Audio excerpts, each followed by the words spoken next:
ఈ వీడియోలో job analytics ని ఎలా యూజ్ చేయాలి అనేది చూద్దాం. జాబ్ అనాలిటిక్స్ అనేది ఒక extension.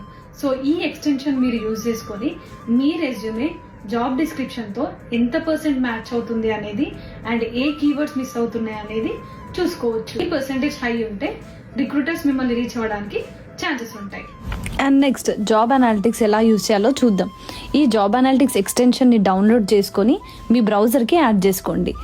And next LinkedIn open చేసి మీ జాబ్ టైటిల్ని సెర్చ్ చేయండి అండ్ ఫిల్టర్స్ అప్లై చేయండి. ఇలా మీ చేశాక you will get list of jobs. And ఇప్పుడు ఎక్స్టెన్షన్ ఓపెన్ చేసి మీ రెజ్యూమేని అప్లోడ్ చేయండి. అండ్ నేను ఈ ఫస్ట్ జాబ్ పొజిషన్ని ఓపెన్ చేస్తున్నాను.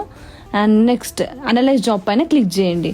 సో అక్కడ నాకు matching percentage with missing keywords చూపిస్తుంది. సో సిమిలర్గా నేను సెకండ్ జాబ్ పొజిషన్ ఓపెన్ చేస్తున్నాను. నెక్స్ట్ అనలైజ్ జాబ్ పైన క్లిక్ చేస్తే I get the percentage matching and missing keywords. So ఈ కీవర్డ్స్లో నుండి రిక్వైర్డ్ కీవర్డ్స్ని మీ రెజ్యూమేలో యాడ్ చేసుకొని అప్లై చేయండి. Thank you.